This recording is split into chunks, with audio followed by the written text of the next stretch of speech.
So let's talk about what happens when your entire life, a life built over nearly 3 decades, just shatters in a single moment. This is a story about the complete and total destruction of a reality, and what kind of journey even begins after that. 28. Just let that number sink in for a second. 28 years. For a lot of people, that's an entire adult life built with someone. It's a shared history, a family, everything you believe is real. And that one number really tells you just how staggering the scale of this deception truly was.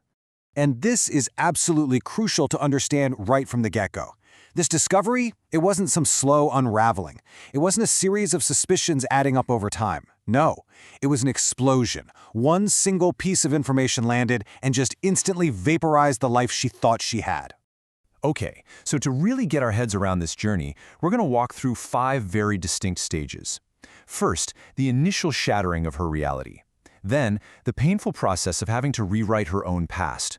The internal storm that just raged inside her, physically and emotionally. The strategy she came up with just to survive. And finally, the dawn of a completely new life. So let's start with that initial impact. And we have to be really clear here. This story is about so much more than just an affair. It is about the fundamental destruction of a person's foundation in life. That feeling when everything you've ever known just becomes dust in an instant. And here is where the deception just gets even more mind-boggling.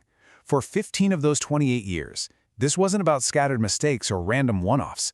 A single, ongoing affair had been happening for a decade and a half. I mean, think about that. That's longer than many marriages even last. You know, this wasn't just lying. It was the construction of a complete parallel reality. A second life, meticulously maintained, running right alongside the one she was living every single day, completely unaware. The level of secrecy and professional-grade deception it takes to pull that off, it's almost unimaginable. So once a truth bomb like this drops, you can't unknow it. And what happens next is that you're forced to completely reevaluate your own history. Every memory, every conversation, every vacation, it all becomes contaminated. You're now seeing it all through this horrifying new lens. And this is such a key part of the psychological trauma, right? She describes how all those little odd moments from the past, the weird excuses, the gut feeling she told herself she was crazy for having, suddenly they all just click into place. It's that horrifying moment when chaos starts to make a terrible, terrible kind of sense. Which, of course, brings her to the most haunting question of all. It's not just about what he did, it's about who he is. She had lived with, slept next to, built a family with a person who was, for all intents and purposes, a complete and total stranger, a character he'd been playing for almost 30 years. I mean, just look at the gap between what she thought she had and what was real. On one side, the illusion, an average, respectable partner, a quiet, normal life. On the other side, the reality, a professional liar who is maintaining a hidden 15-year affair. The chasm between those two worlds is it's dizzying. And all of this constant, agonizing process of rewriting your own past, it takes a massive toll. A shock of this magnitude, it doesn't just stay in your head. Oh no, it launches an all-out assault on your body. And this next stage is all about that internal storm, where the psychological horror turns into a full-blown physical crisis. Just imagine the emotional whiplash. 1 minute, you're in total shock. You can't even process what's happening. The next, you're just gripped by this deep, gnawing fear. And then, a wave of pure rage washes over you. There's no solid ground, just this violent, emotional chaos and this terrifying thought. If he could do this, what else is he capable of? And that chaos, it doesn't just stay in your head, it goes straight for the body. She describes having a dry mouth, her heart feeling like it's literally leaping out of her chest. And that's not a metaphor, right? That's her body's fight-or-flight response kicking into overdrive. Her body is being actively destroyed by stress, as cortisol just floods her system. It's a direct biological reaction to extreme trauma. Okay, so you're in the middle of this complete freefall. Your body and your mind are just screaming. And then, something really remarkable happens. She makes a conscious choice.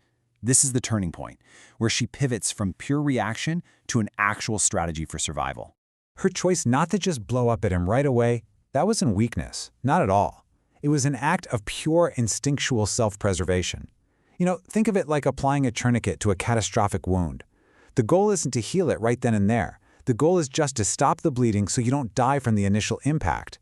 And this was her plan. Crystal clear and just incredibly disciplined. Step 1, let it go for now. Don't get stuck in that loop of pain, chewing it over and over. Step 2, think.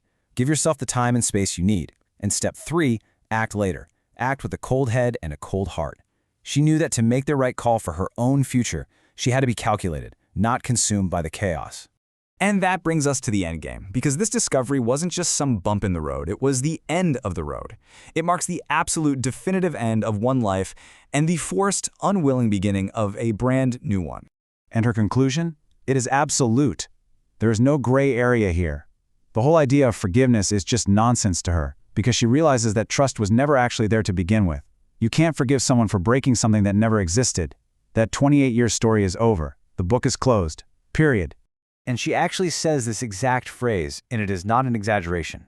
For her, this is a personal apocalypse. It's an event so cataclysmic that it has fundamentally changed who she is. The person she was before she knew the truth, that person is gone. Forever. So, that's where we leave her. She survived the explosion, but now she's just standing in the rubble of her past, facing a future she never asked for, a future she has no map for. One life has completely and irrevocably ended, and the question that just hangs in the air is, what kind of life begins now?